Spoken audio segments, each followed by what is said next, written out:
네, 반갑습니다.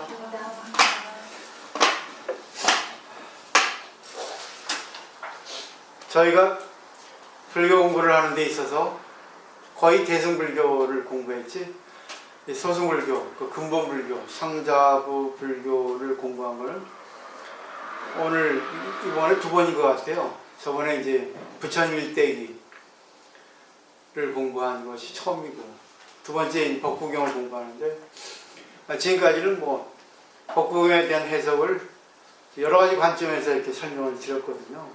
근데 오늘은 뭐 여러 가지 관점에서 설명을 드리겠지만, 이제 가장 근본적으로 부처님 정말 그 가장 기본적인 가르침에 입각해서 말씀을 드릴 거예요. 그래서 법구경이 부처님께서 계실 때 가르침이었거든요. 후대에 남겨졌는데 가장 가깝다고 이렇게 말할 수 있죠. 근데 이것은 소승불교라고도 하고 상자부불교, 근본불교 안에 들어가 있는 겁니다.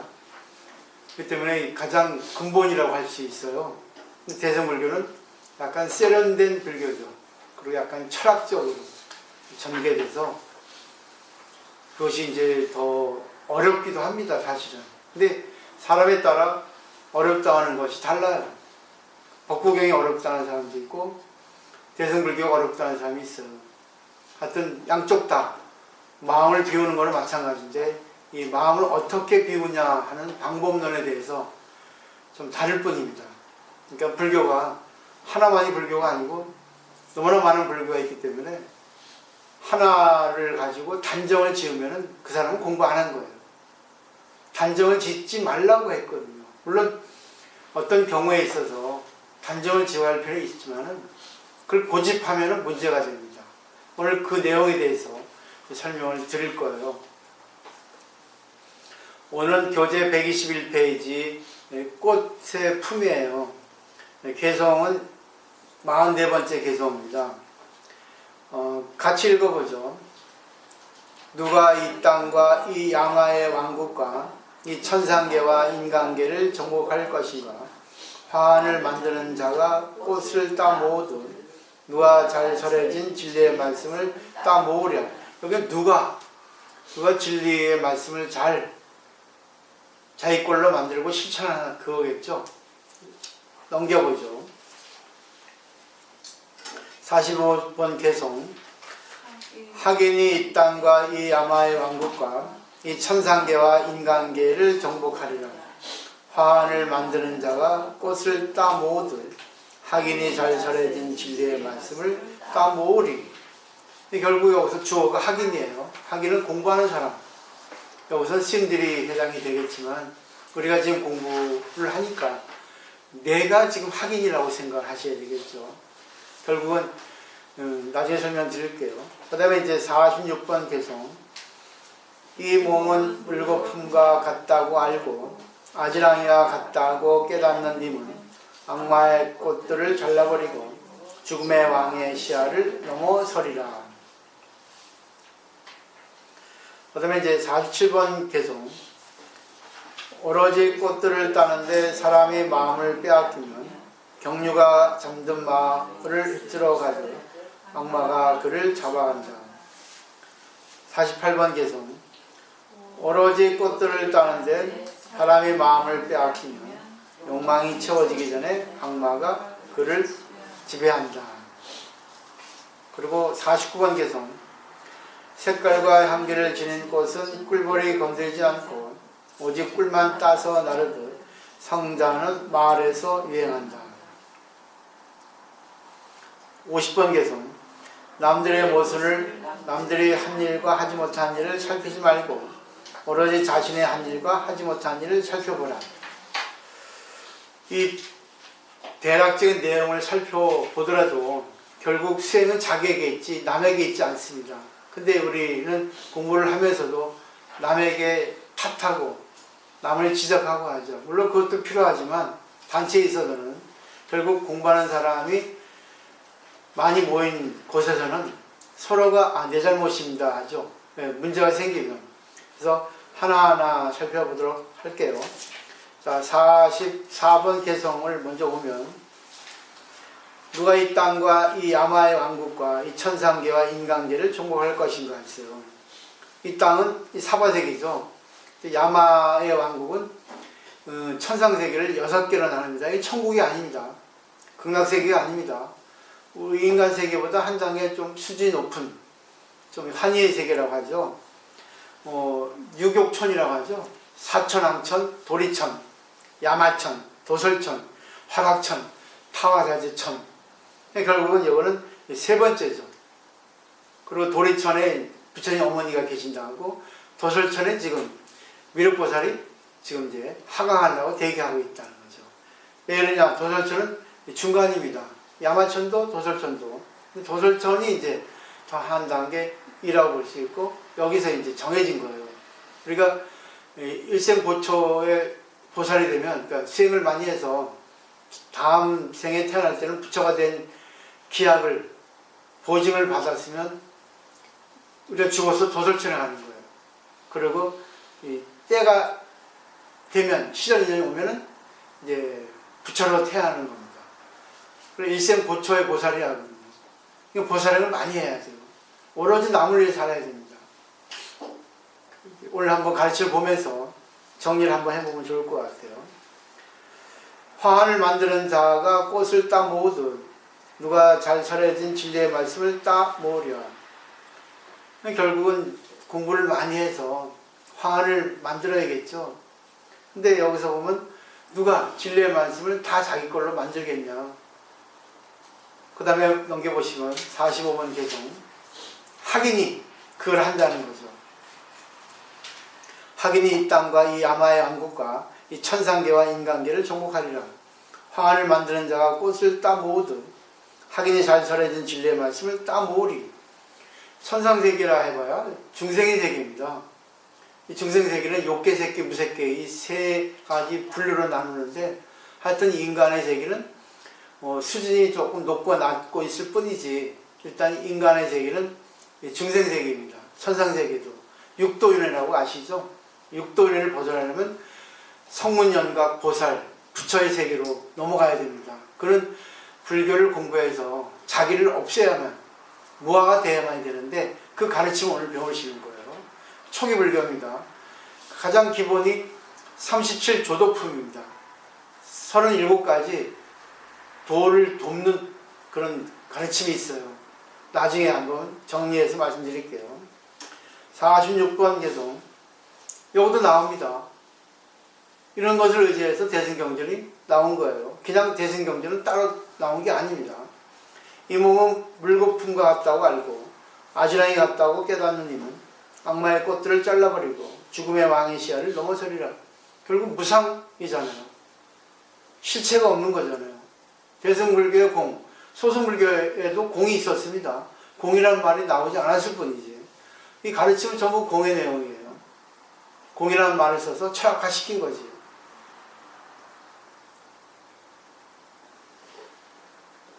결국은 이 몸은 물거품 같다고 알면은 자기 몸에 집착하지 않는다는 겁니다. 집착하지 않는다는 거지, 향락을 즐기는 건 있어요. 배고프면 밥을 먹고 또 자기 하고 싶은 걸 하되 거기에 걸리지 않는 것이 바로 이런 이치를 안다는 거고. 47번째 개송 보죠. 오로지 꽃들을 따는데 사람의 마음을 빼앗으면 경류가 잠든 마을을 휩쓸어 가듯 악마가 그를 잡아간다.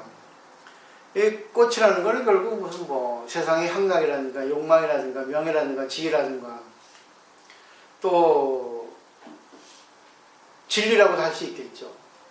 거기에만 너무 집착을 해가지고 빼앗기면 마음을, 집착이 문제예요. 지금 시대가 그렇습니다. 너무 학문이 범람하는 불교학에 집착하는 시대입니다. 지금 우리나라를 보면. 그러니까 뭘 배웠니? 나는 이렇게 많이 배웠다 하는데 그게 꽃이라고 보면 되죠. 근데 그거를 자기가 실천하는 사람은 드물어요. 오직 아상이 나오죠. 내가 그 철학자 괴테가 그런 말 하세요. 무지와 부자가 함께 있으면 천박해진다고. 돈이 있어도 지혜로워야 되는데 돈이 없이 돈은 많은데 무지. 그 사람은 천박하다 이렇게 괴테가 얘기했어요. 그래서 누가 그랬죠? 뚱뚱한 돼지보다 메마른 소크라테스가 되겠다. 그러니까 그게 인간적이라는 거겠죠. 그 다음에 48번째 개성. 오로지 꽃들을 따는데 사람의 마음을 빼앗기면 욕망이 채워지기 전에 악마가 그를 지배한다. 이거는 뭐 욕망, 향락, 욕심 뭐 그런 것들이에요. 지, 명예, 자기중심. 그 다음에 49번째 개성.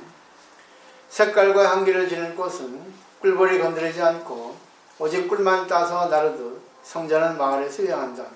그러니까 결국 초기 불교에도 대단한 가르침이 있는 거예요. 그런데 또 이것을 집착하면 안 됩니다. 결국 이걸 어떻게 해석하느냐 그것이 중요하죠. 행복과 불행은 같이 있어요. 환경이 있지 않습니다. 환경을 자기가 어떻게 받아들이는가. 그것에 있겠죠. 그러니까 보세요. 인간 이상 이 세상에 살면서 세상을 벗어날 수는 없습니다. 벗어나더라도 자기가 거기에 구애되지 않고 자학하지 않으면 되는 거죠. 그 다음에 50번 개성. 남들의 모습을 남들이 한 일과 하지 못한 일을 살피지 말고 오로지 자신이 한 일과 하지 못한 일을 살펴보라. 결국은 수행은 자기에게 있다는 거죠. 자기를 바꿔야지 남을 바꾸지 말라는 겁니다. 그러니까 지금 내가 수행자의 입장에서 하셔야 돼요. 근데 많은 분들이 그래요. 스님은 왜 그러냐 그러죠. 그럼 할 말 없습니다. 제가 그래도 강의를 하고 책임자고 조금 보살보다 좀 앞서 있는데 그걸 전화주는 지금 위치에 있는데 내가 그렇게 카리스마에 넘치게 하지 않으면 어떻게 나를 믿고 따르겠어요. 맞춰주기만 하니까 그것이 어리광이 나오고 또 엄하게 하니까 또 어리광이 나오고 참 이 가르치는 입장 선생은 힘들어요. 그래서 옛날 말에 훈장똥은 개도 안 먹는다고. 훈장똥은 똥줄이 타가지고 너무 냄새가 나가지고 개도 그 훈장똥 냄새를 맡고 야 질긴 똥이다. 똥 냄새 지독하다 안 먹는 거예요. 그만큼 애가 타는 거예요. 그를 아는지 모르는지 오직 나에게만 원하고 나에게만 맞춰달라는데 그럼 의미가 없잖아요. 물론 맞춰주는 것도 있지만 한계가 있거든요. 공부하러 오셨으면 공부를 하셔야 되니까. 자, 여기까지인데 프린트를 보세요. 대충 이제 내용은 아시겠죠? 법구경 내용.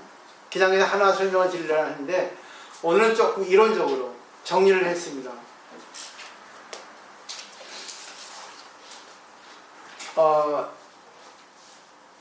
인간의 본능은 사람의 불행을 원한다 합니다.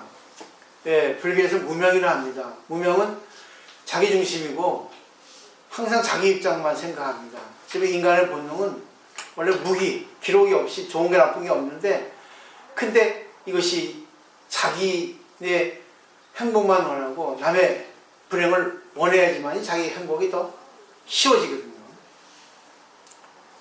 그래서 인간 누구나 다 잘 살고 싶고 병에 걸리지 않고 싶고 호감을 받고 싶고 탑 클래스가 되고 싶어 합니다. 그래서 법구경에도 선을 쌓으면 행운이 되고 악을 쌓으면 불행이 된다. 불운이 된다 했어요.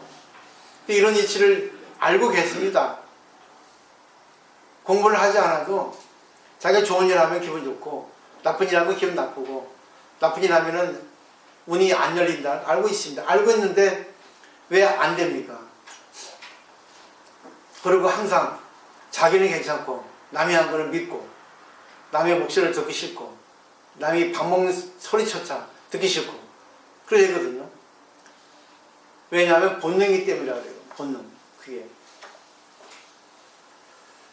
그래서 사람의 본능은 자신을 지키는 것이 기본으로 되어 있기 때문에 자신을 지키기 위해서는 남을 쓰러뜨려야 됩니다.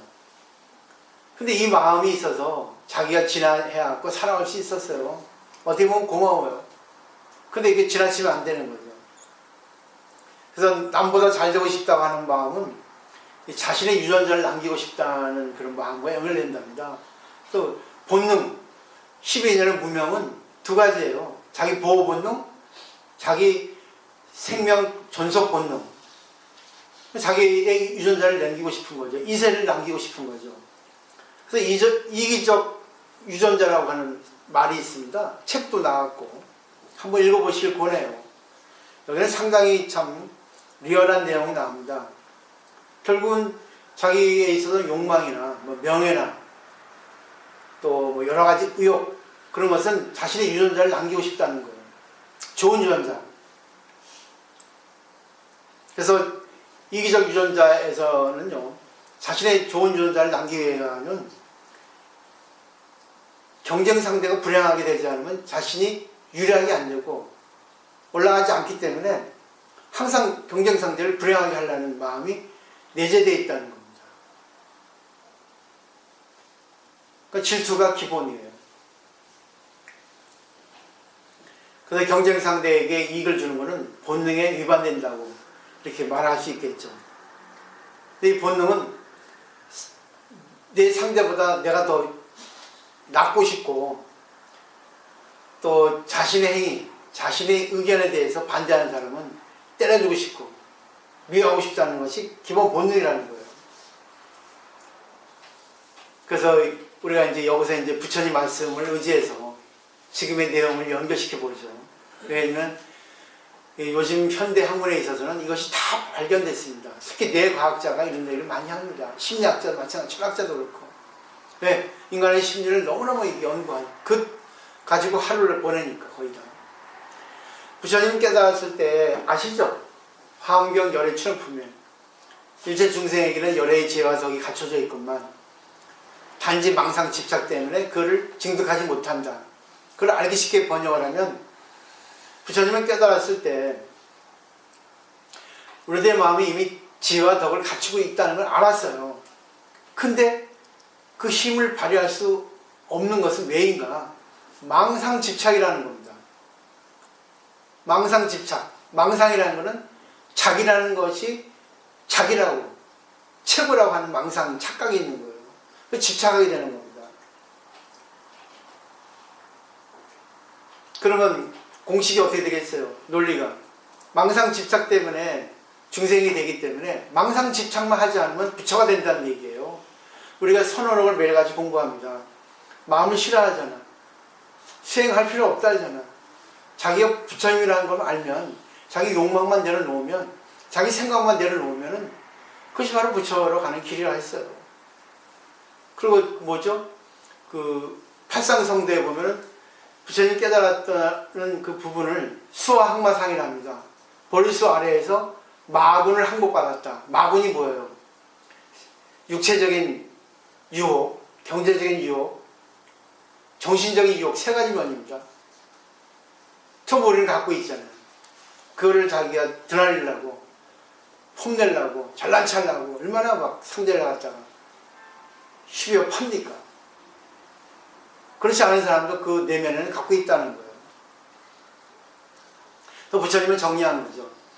생각이 있기 때문에, 망상이 있기 때문에 불행하게 되는 것이라고. 그래서 망상하지 마라. 아니면 망상을 즐겨라. 이렇게 얘기하고 있는 거예요. 망상을 어떻게 보느냐. 그는 이제 가르침에 따라서 다루는 겁니다. 오늘은 이제 근본불교, 상자불교, 법구형이니까 그 망상을 어떻게 처리할 것인가. 그것이 이제 오늘 포인트예요. 근데 생각하지 말라는 거는 아무 생각하지 말라는 거 아닙니다. 아무 생각을 하지 않으면 생활할 수 없습니다. 단지 생각하지 말라 하는 건 뭐겠어요? 좋은 거 나쁜 거. 상대적인 거 있죠? 자기 감정을 생각하지 말라는 거예요. 그거. 그죠? 밉다, 좋다, 이쁘다, 갖고 싶다, 저 사람 싫다, 이건 하고 싶지 않다. 그런 감정을 조금 내려놓으라는 겁니다. 왜냐하면 그런 것을 하게 되면 자기의 덕에 마이너스 되고 나쁜 운을 부릅니다. 좋은 운을 멀리 떠나보내고. 그래서 아무 생각하지 않으면 편해요. 저도 요즘에 느끼는 게 있어요. 야, 생각을 하는데 가르침을 해서 바꾸면 되는데 또 제가 또 승질이 급하고 상대를 또 빨리 구제해주고 싶으니까 또 생각하죠. 그래도 안 됩니다. 근데 그렇게 해가지고 상대를 바꾸려면은 내가 또 상대에게 맞춰줘야 돼. 근데 맞춰주면서 상대가 좋아지면 되는데 또 안 좋아지니까 또 거기서 갈등이야. 그래서 제가 생각한 게 있습니다. 냅둬버리자. 레리피예요. 순리에 맡기자. 인연에 맡기자. 내가 뭔데 저 사람이 업이 있는데 저절로 바꾸기를 기다리자. 바꿔지기를. 암만 얘기해도 안 됩니다. 그 사람을 바꾸려면 내가 힘들어요. 그 사람 수준에 맞춰줘야 되니까. 그 사람이 원하는 거 해줘야 되니까. 그래서 내가 내려버린 거예요. 모든 걸 다 내려놓은 겁니다. 그랬잖아요. 이제는 내 수행자의 입장으로 돌아가겠다. 당분간은. 어느 정도 내가 에너지 충족하기까지는. 그래요. 그래서 결국은 37조도품 안에 사념처라는 게 있습니다. 사념처는 위파사나 관이 관법이에요. 네 가지를 생각하는 관법입니다. 사념처 관이라 그래요. 불교의 명상이라는 것은 지관법이 있습니다. 지는 선정이고 관은 말 그대로 이치를 생각하는 겁니다. 그러니까 사마타관, 위파사나관이라고 들어보셨죠? 알고 계신 분, 공부하신 분도 계실 겁니다. 사마타관은 자기 마음을 없애는 겁니다. 어려워요. 근데 묵초선에 송나라 때 굉지정각스님은 이 묵초선을 했습니다. 부처님도 했고 오로지 생각을 없애는 거예요. 생각이 나면 없애는 거예요. 상당히 수준이 높은 사람이 하는 겁니다. 왜? 인간의 생각은 그 정신의학자가 얘기했죠. 30초나 1분에 한 번 병이 걸립니다. 30초 쉬었다가도 30초 지나면 무슨 생각이 떠오르는데 저절로 그 인간의 의식을 합니다. 그러니까 그걸 다시 의식을 없애는 느끼는 거예요. 아까 저 감각작용입니다. 아 이거는 왜 이렇게 되는 거야? 아 왜 이렇게 아픈 거야? 좋은 거야? 이렇게 느끼는 거죠. 또 감수정에서 생겨하는 현상을 관찰하고 감수정에서 소멸하는 현상을 관찰하고 감수 속에서 생겨하고 소멸해가는 현상을 관찰해 갑니다. 그리고 아는 것에 늘어가는 정도에 대해서 자기 자각에 늘어가는 정도에 대하면 같은 정도에 단 감수만이 존재한다라고 하는 생각이 그에게는 나타난다. 이 중요한 말이에요. 그럼 뭔가에 의존한다 하는 것이 없이 이 세상에서 아무 것에도 집착하지 않는 것이다. 수행자들이여 이와 같이 해서 감수에 대해 감수를 관찰하는 것이다. 말하자면 부처님은 감수작용, 뭘 느끼는 거 있죠? 이거를 자기가 분명히 자각하면 그것은 저절로 자각하는 계속 감수하는 그 가운데 그 감수가 소멸된다고 하는 거예요. 멋진 말이죠? 이제 설명을 드릴게요. 이렇게 해도 이해가 안 됩니다. 그 다음에 넘겨보세요. 그래서 그렇게 계속 하게 되면 걸림없는 이제 신경에 도달한다고 이렇게 말씀하신 거예요. 또 신념체에 대해서는 불탄이 이런 예를 들고 있습니다. 증오가 있는 마음을 증오가 있는 마음이라고 알고 혹은 증오를 떠난 마음을 증오를 떠난 마음이라고 아는 것이다. 그리고 이와 같이 증오를 관찰하면 증오심은 사라진다고 기설하고 있어요. 이거 겉으로만 읽지 말고 깊이 읽어보세요. 변비할 때 10분이고 20분이고 계속 곰씹어서 소가 대세임질 하듯이 이해 갖고는 안 됩니다. 이거 이해해도 괜찮죠. 무슨 말인지 알겠어요?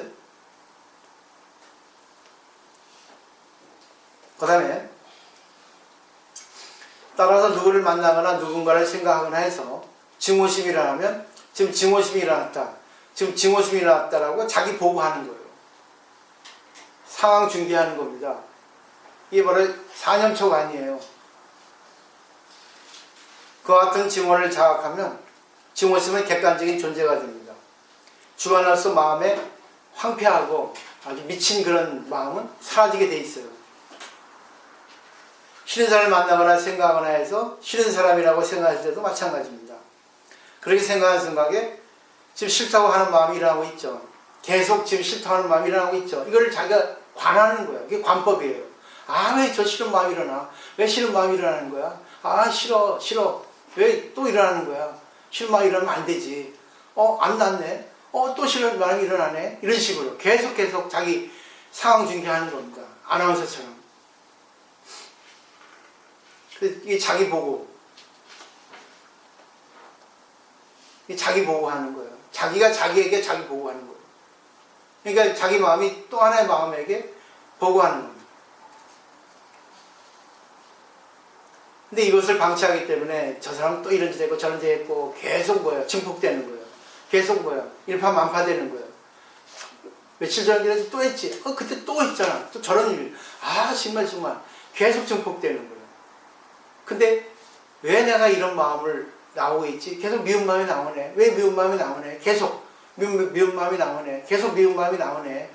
이게 자기 마음을 보고하는 겁니다. 대충 이해되시죠? 계속 자기 마음이 일어났을 때. 근데 그러면 그 욕망과 집착이 사라진다는 거예요. 여기까지 이론적으로 제가 정리해 왔는데 여기서 간단히 정리해 드릴게요. 신수신법이라 했죠? 내가 화가 납니다. 누구 때문에 화가 나요? 그때 자기가 화가 난데 화가 나가지고 막 몸부림치고 있습니다. 그러면 몸으로 관하는 신념처는 그때 자기가 뭐예요? 걷습니다. 오른발, 왼발, 오른손, 왼손 이렇게 의식의 집중이 되던 게 몸의 집중을 바꾸는 거예요. 그럼 뭐예요? 수념처럼 옵니까? 누가 있네? 자동차가 지나가네? 크락신이 울리네? 지금은 안 울리고, 보니까 또 나무잎이 다 떨어졌네. 이렇게 계속 하는 겁니다. 사물을 보고. 이게 수념체야. 관계니까. 근데 10년 전에 뭐겠어요? 또 마음이 일어났네 하잖아. 그럼 다시 뭐예요? 내가 걸어가네. 호흡을 해야지. 들으시네. 내쉬네. 거기에 이제 그 수식관도 나오거든요. 숨을 쉬자. 코로 쉬는데, 코로 쉬면서 구강을 통해 가지고, 기도를 통해서, 또 폐를 통해 가지고, 배로 들어가네. 다시 숨을 내쉬니까 배에서 끌어와 가지고 가슴을 통해 가지고 다시 나가네. 이렇게 자꾸만. 그러니까 의식을 다른 데로 집중. 그러니까 발상의 전화와 같은 거예요. 의식을 다른 데로 집중시키는 거예요. 그게 신념처입니다. 수념처는 아까 그랬죠. 계속 내가 왜 이런 마음이 나오지? 왜 싫은 마음이 나오지? 왜 싫은 마음이 이렇게 나왔을까? 그게 바로 뭐예요? 상념처예요. 수상행식의 수상입니다. 대충 이해되시죠? 근데 이것이 극에 달하면 저절로 그 마음이 없어진다는 거야. 감정이 없어진다는 거예요. 이건 나중에 또 시간 될 때 자세하게 말씀드릴게요. 그러니까 자기가 지금 어떤 안 좋은 감정이 생겼습니다. 그러면 감정을 직시하라는 거예요. 그러면 그 감정을 직시하면 감정이 객관이 되어버린다는 거예요. 주관이었던 감정이 객관인 감정으로 변하게 된다는 겁니다. 아까 그 얘기 됐죠? 부처님 말씀에 주관의 감정, 객관의 감정으로 이렇게 나누게 되고 거기서 계속 하다 보면 주관, 객관이 없어지게 된다는 거예요. 감정이 없어진다는 겁니다. 이거는 하루 이틀 되는 건 아니에요. 근데 사람에 따라 잘 되는 사람도 있고 안 되는 사람도 있어요. 그 때문에 정신 집중이 잘 되는 사람은 빨리 돼. 정신이 산만한 사람은, 머리가 너무 좋은 사람은 안 돼. 너무 머리가 좋아서 겉돌기 때문에 스베라는 거예요. 공회전하는 겁니다. 근데 머리 좋은 사람은 오히려 이런 공부가 잘 안 돼요. 워낙 좋던가. 워낙 좋던가. 근데 어중간히 좋은 사람들은 공부가 안 되는 거예요. 헛돌기 때문에. 그 다음에 여기에 이제 증명하는 게 뇌과학입니다. 옛날에는 뇌과학이 없었어요. 근데 그 2500여 년 전에 부처님께서 이런 걸 발견했다는 거는 위대한 거예요. 요즘에 뇌과학자들은 이론을 정리해 놓잖아요. 그래서 제가 조금 이렇게 써놨습니다. 우리 뇌는 역할 분담이 있다 그래요. 뇌는 하나가 아닙니다. 뭐 불교 의식에도 보면은 8가지 의식이 있다 했죠. 아니미 설신이, 그 다음에 제7 말라식, 제8 아레아식, 층층이 이렇게 돼 있어요. 우리 의식이. 근데 뇌도 그렇답니다. 그래서 분담 역할이 있기 때문에 이것을 기능의 국제라고 말한다 그래요. 기능이 따로따로 이렇게 나눠져 있다는 거야. 우리 부서처럼. 볼 때에는 후두엽의 시각야가 작용합니다. 자극이 눈에 들어오고 시신경을 통해서 후두엽 시각야의 세포를 자극해서 보는 것이 된다고 해요. 외울 필요가 있겠어요. 저도 좀 이제 외우려고 이거. 그 다음에 들을 때는 측두엽의 청각야가 활성화하죠. 소리가 귀 안에 있는 와우관, 달팽이관의 신경을 자극하고 그것이 청신경을, 청각신경을 전하고 측두엽, 청각야에 들어가고 들리는 것이 된다. 이야기할 때는 전두엽 후두부에 언어 중추가 작용하기 시작한단 말이에요. 또 운동할 때는 전두엽 후부에 운동야가 작용을 한대죠. 오른팔을 움직일 때는 좌뇌 전두엽 후부의 운동야에 팔 주위의 신경이 활동하고 오른팔이 되는 거예요. 그렇기 때문에 침 맞을 때 오른쪽이 아프면 왼쪽 맞잖아. 왼팔을 움직일 때 반대의 좌뇌가 작용하는 것은 신체에서 뇌 자극을 전환한 신경이 도중에서 교차하기 때문인 거예요. 근데 오른쪽 왼쪽이 연결되어 있는데 이 신경이 다르다는 거죠. 다르게 작용한다는 거죠. 또 아프고 또 촉각 등의 감각은 두정엽 전부의 체성감각야의 담당이랍니다. 맛은 체성감각야의 입의 부분과 부근의 그 섬이라고 하는 부분의 세포가 자극받는 것으로 느낄 수 있다네요. 냄새는 코에서 뇌로 전해지고 최종적으로는 전두 전야 하부에 후각야에 전해진다고 하죠. 또 오른팔을 건드리면 자극이 위로 올라가서 교차해가지고 좌뇌의 두정엽의 앞쪽에 체성감각야의 뇌 부분을 자극한답니다. 감정은 뇌 내측에 있는 편도, 배웠죠? 이 감정이에요. 편도체. 또 좌우에 내려 있는 뇌랑 위에 있는 대상해, 또 뇌 내부에 있는 측자핵 등이 작용해서 탄생합니다. 또 해마도 관계한다고 뇌과학자들은 말하고 있어요. 얼마나 뭐 연구를 많이 했겠습니까? 그런 분들은 잘 살죠.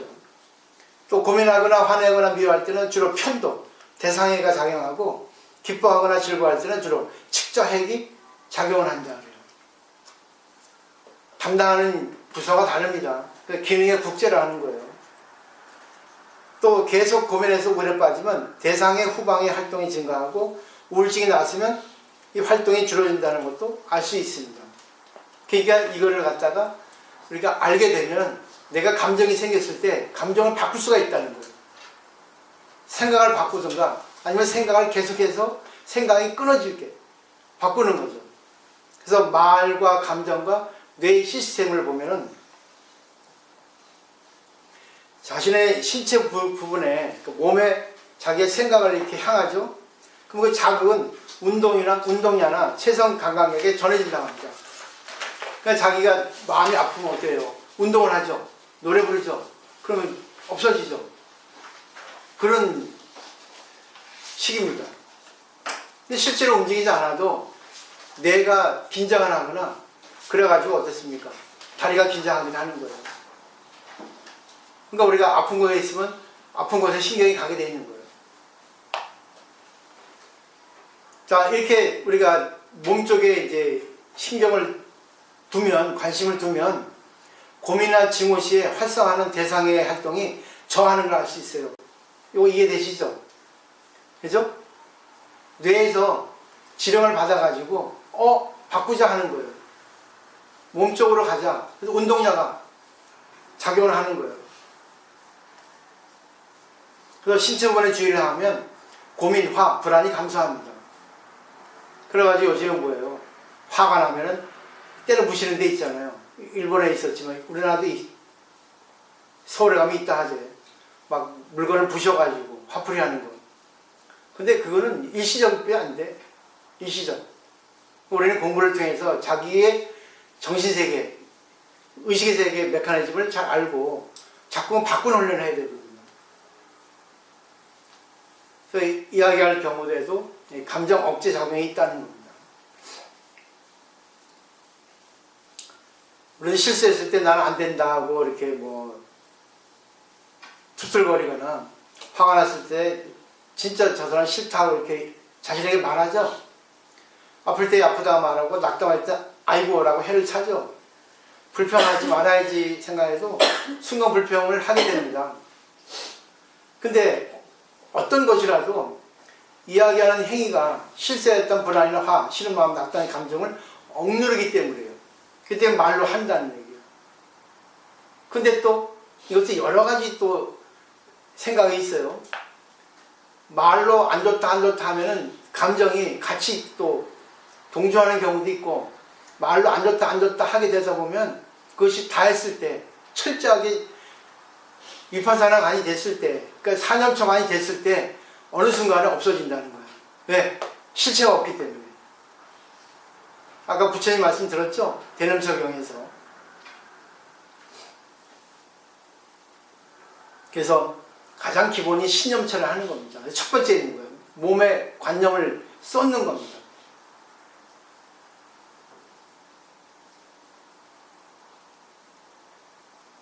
편도 배웠죠? 편도, 우리 흥분.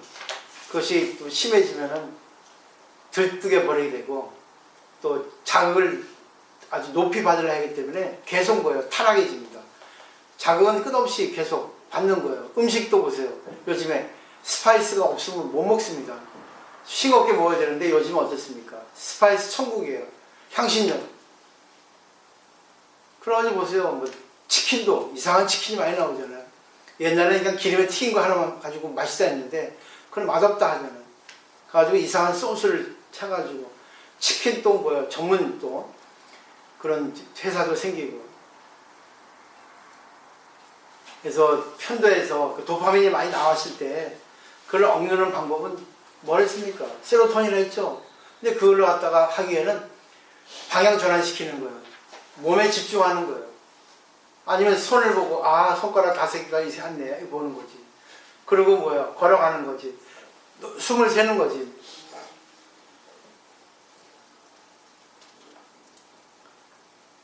그래서 그 밑에 보세요. 그래서 이렇게 할 때 고민과 내가 미워하는 마음이 생길 때 활성화하는 대상회의 활동이 저한다는 알 수 있다는 거예요. 결국 의식을 전환시키는 거예요. 의식을 전환시키는 건 자기가 하기 어려우니까 의식을 어떻게 했습니까? 냅두고 몸으로 이렇게 뭐예요? 관심을 갖는 거예요. 다른 쪽으로 관심을 바꾸는 겁니다. 이런 간법이에요.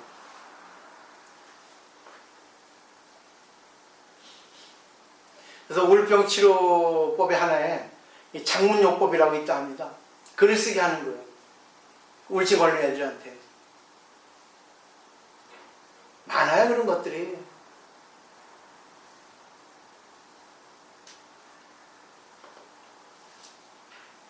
글을 쓰다 보면, 그래서 편지를 자주 쓰고, 손가락을 놀리든가 하라는 거죠. 그 인터넷 갖고는 안 돼. 정보 범람이 돼가지고, 정보에 흘려가지고, 오히려 더 안 좋아할 수 있거든요. 순간은 될 수 있을지 모르지만, 진짜 공부는 안 돼. 집중이 안 되거든. 너무나 많은 정보 때문에. 현란해져서 산만해지거든요.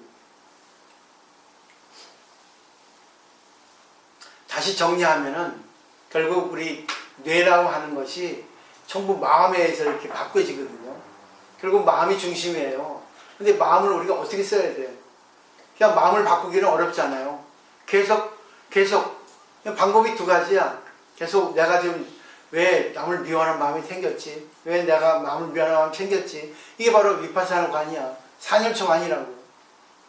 왜 내가 남을 미워하지? 또 계속 남을 미워하는 마음이 생겼네. 안 없어지네. 또 생겼네.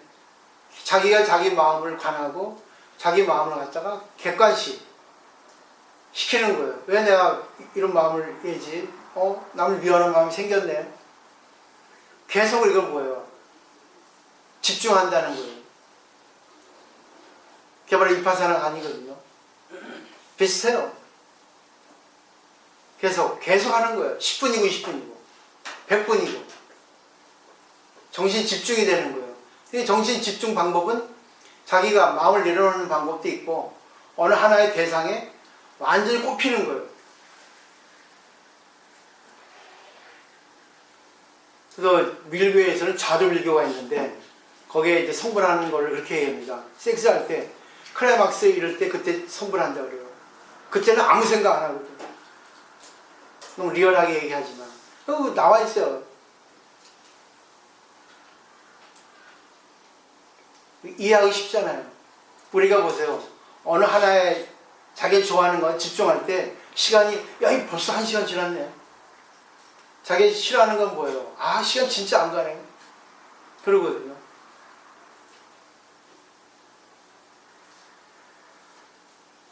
그러니까 인연관계에 있어서 자기 혼자라도 이걸 할 수 있는 거예요. 이걸 혼자라도. 그렇지만 혼자라도 할 수 있지만 결국은 뭐예요? 인간은 관계 속에 살고 있거든요. 자기가 무인도 가서 혼자 살아도 전부 관계야. 물하고의 관계, 자기 육체하고 관계. 모든 게 변하기 때문에 변하지 않는 건 없습니다. 그래서 마지막 정리하면 신수신법 4가지 사념처는 결국은 뭐예요? 내가 내 몸을 보면서 아, 내 몸이 참 청정하지 않구나.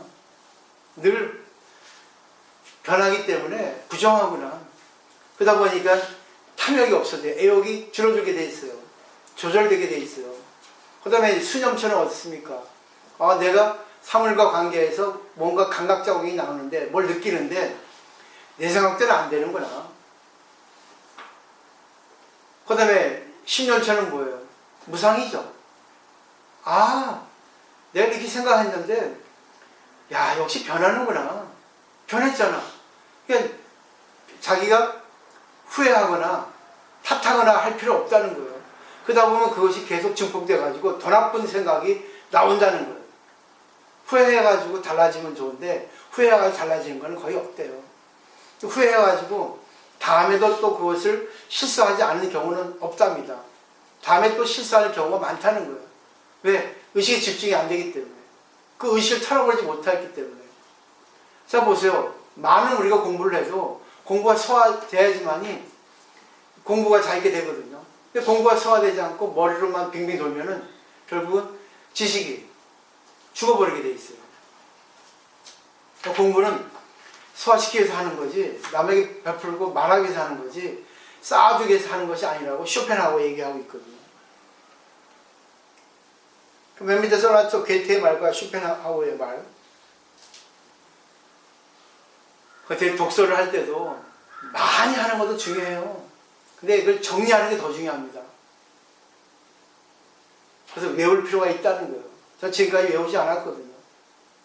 근데 이제는 더더욱 우리가 공부를 더 성장시키기 위해서는 하나의 공부에 대해서 좀 외울 필요가 있다는 거죠. 붓글씨 할 때도 한 글자만 계속 써요. 한일자 쓰든가 물숫자 쓰고 그러죠.